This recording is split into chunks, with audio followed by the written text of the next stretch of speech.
Good day, guys. Today, we shall continue the series of lecture videos for criminal law. Ang mga lecture videos na ito shall only be short, compact, and direct to the point. We shall only cover the salient topics and provisions of the Revised Penal Code, various jurisprudence, doctrines, principles, and selected special penal laws. This lecture series can actually be used by criminology, political science, and legal management students.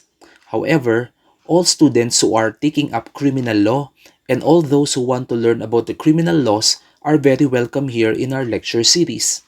For this lecture video, we shall discuss criminal liability and how is it incurred under Article 4 of the Revised Penal Code. So, let us now start our discussion.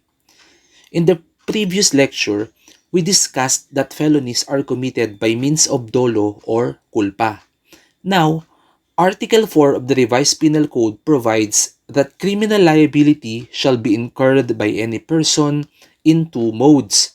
First is when he commits a felony that is either by way of dolo or culpa, although the wrongful act be different from that which he intended, and second, by performing an act which would be an offense against persons or property were it not for the inherent impossibility of its accomplishments or on account of the employment of inadequate or ineffectual means.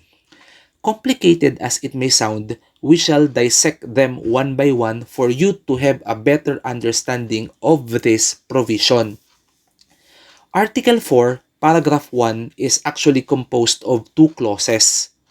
The first clause speaks about the commission of a felony or delito by any person. And we all know that it can be by means of dolo or by means of culpa. The second clause, meanwhile, talks about the wrongful act which may be different from that which intended by any person who commits a felony. Halimbawa, sa aking inis, nasuntok ko ang taong labis kong kinaiinisan. Without me knowing, ay may sakit pala siya sa puso. Sa lakas ng suntok ko sa mukha niya ay nawalan siya ng malay at nagkaroon siya ng internal hemorrhage. A day after, he died as a result. The question now is, am I criminally liable kahit hindi ko naman intensyon na siya ay patayin?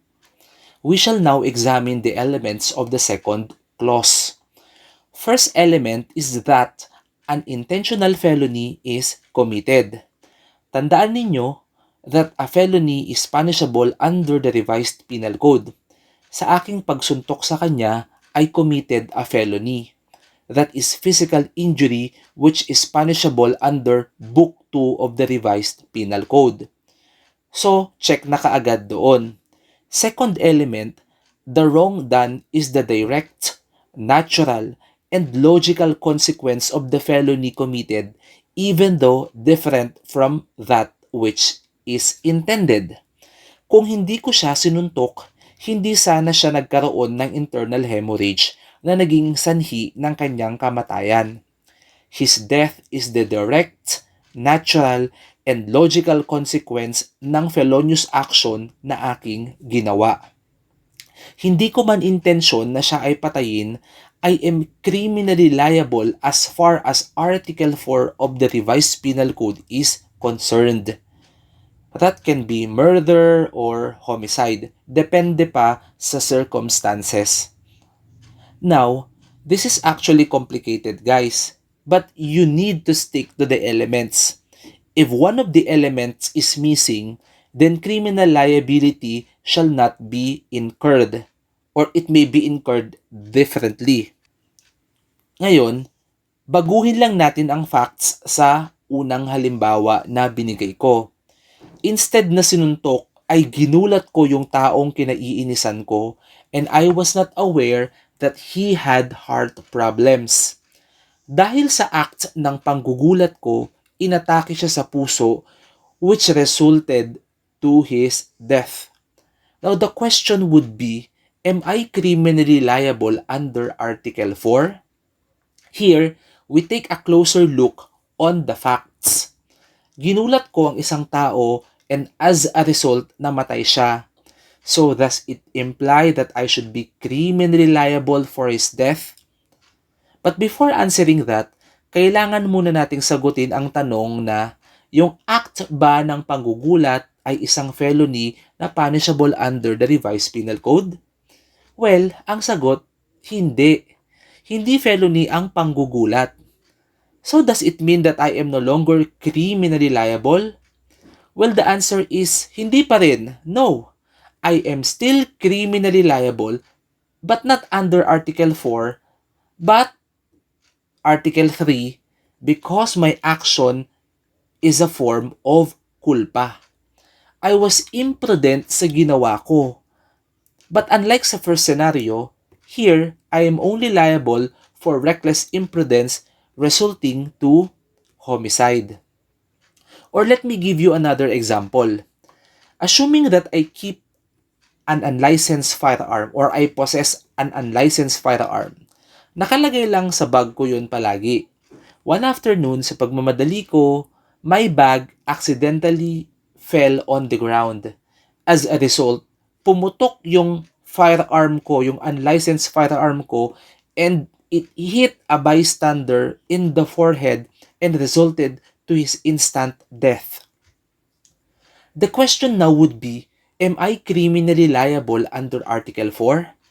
Well, we again examine the facts and test them against the elements.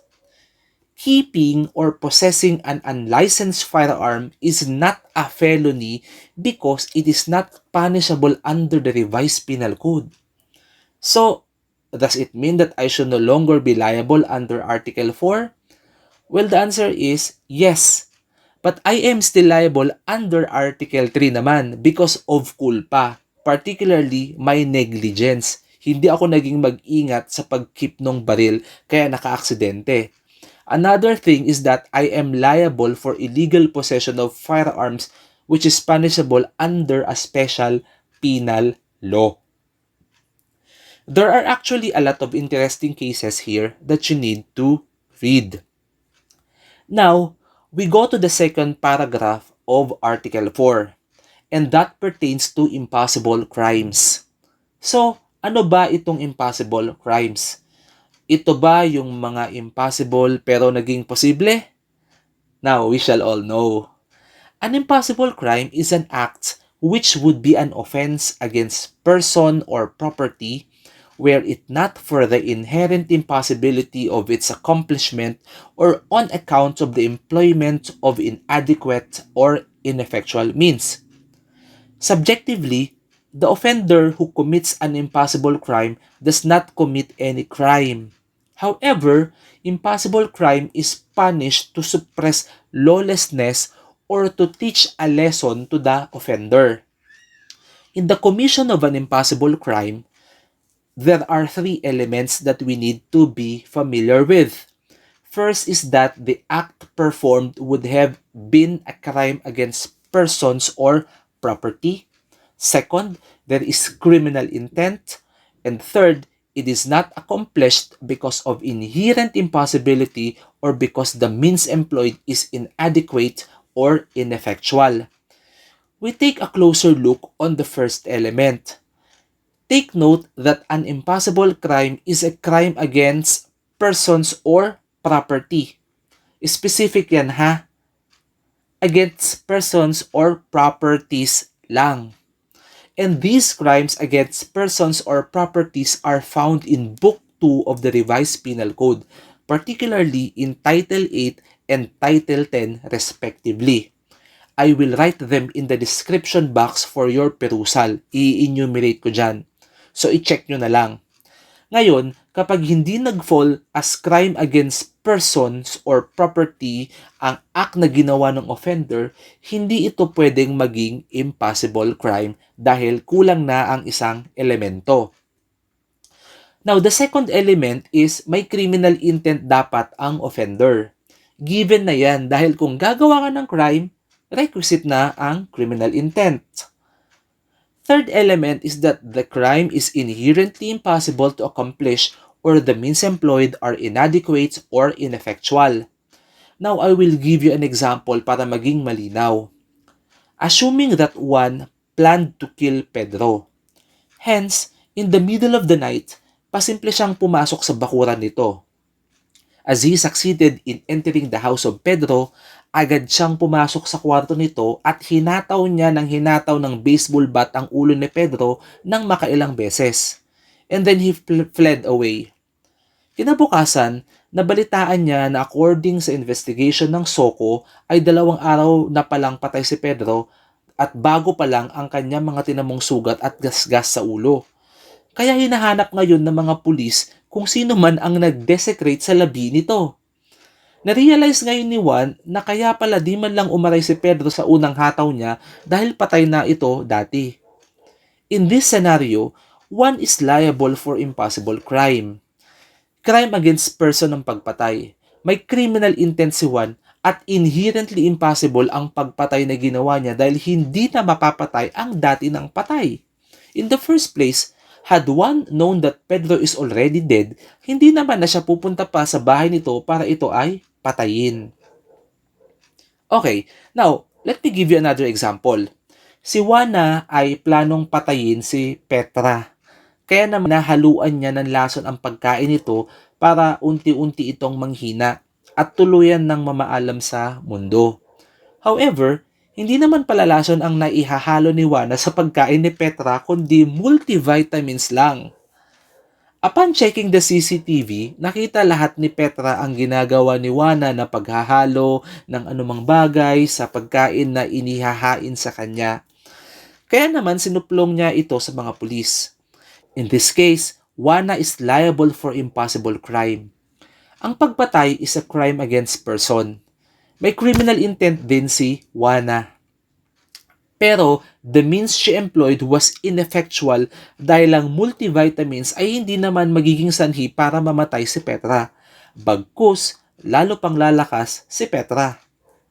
Now, to sum it up, we have to remember that criminal liability is incurred when a felony is committed, even though the wrongful act is different from that which is intended, and with the commission of an impossible crime.